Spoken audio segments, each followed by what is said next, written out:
Hello, Bobcats.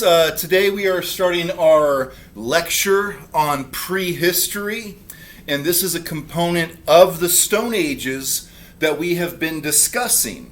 But it's important to understand that when we use the word prehistory, that we're specifically talking about different times in different communities.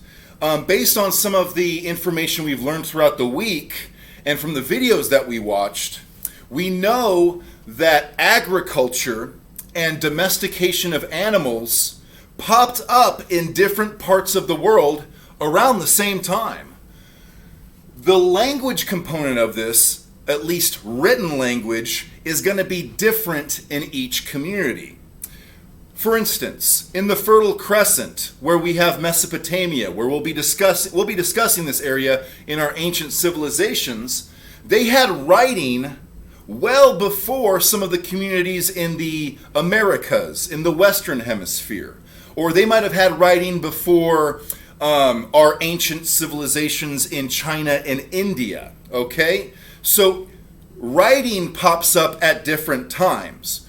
So the main thing that I want you to understand about this definition of prehistory is that it is the period in history before written language. Before written language, your ABCs, right?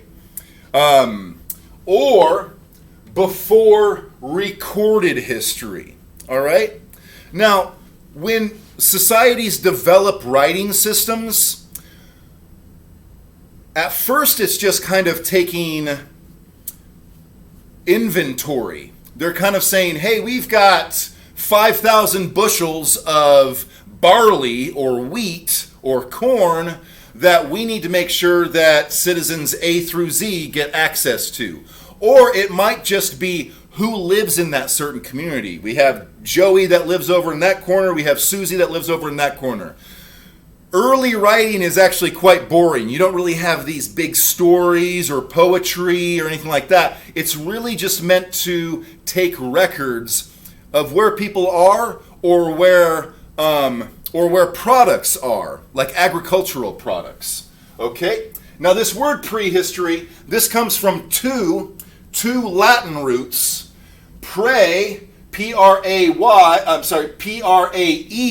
okay, which means before, okay? Kind of like a prefix would be an attachment to a word at the beginning, before everything else, okay? Or when you pre-order a video game that isn't quite out yet. You can't buy it yet, but you can pre-order it before it comes out. The second Latin root that's used in this word is historia, which very simply just means story. Historia, and the word history itself, is from that Latin root that means story. And if you think about it, history is a story, isn't it? You've got a beginning, you've got a middle, you've got an end. You got to figure out all the plot points and all the twists, but it's a story, okay? Now, I have a quick question for you, because whereas prehistory is considered before written language, this term can be very confusing, and it can sometimes mean different things. It's important to know that some histories are passed down through language from generation to generation. And before written language, and for pretty much all of our Stone Ages, it is thought that communities pass down history from generation to generation. The grandfathers and the grandmothers would pass that down to their children, and so on and so forth. And with any luck, those stories would stick, and the great-great-great-great-grandchildren would also know that history because it was passed down from generation to generation. Those are known as oral histories. I'll talk a little bit more about that in just a second. Okay? The thing is that historians, they tend to trust written documents, recorded documents, things that are put down on paper or in stone or some sort of written document. Historians tend to trust this more. And my question to you is, why are written documents so important? Especially to historians. Why do you think that is? I want you guys to think about that a little bit. You can pause the video here and think about that. I'll give you a few seconds. Let me elaborate on what I mean here. Now, we mentioned the oral histories, right? If we have grandma and grandpa passing this down from generation to generation, you can imagine that story could possibly change a little bit. Think of it this way. Let's say that grandma and grandpa have this great story about how the village fought off these raiders that were trying to take all their stuff, right? Well, grandpa could come in there and say, well, it was actually me that, karate chopped them and kicked them and everything, and I fought them all off, right? That might be a little bit of a twist on the truth and might not be accurate.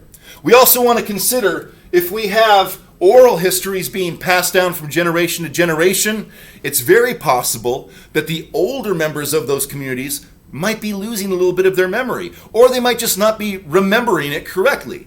So this is why we have historians trusting written documents more than these traditions of passing it down from generation to generation. Another thing that we see in oral histories and written histories, but it can be argued that you see them more in oral histories, will be bias. Okay, we will go more into what bias means, but basically when we have bias, it kind of means that you're rooting for a team. It's kind of picking teams. Bias can be having a judgment about how history played out that it's possible that other people might not agree with your interpretation of that history, okay?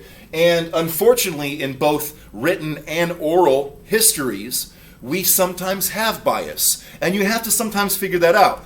Does this author have a certain motive? Do they want to tell a certain story? Like when Grandpa said he fought off all of the marauders, right? That might be a little bit of bias that leads people to believe that Grandpa is a little bit more heroic than he actually is, okay? Hopefully that makes sense to you, okay? I'll go ahead and end this video here, and we'll move on to early humans.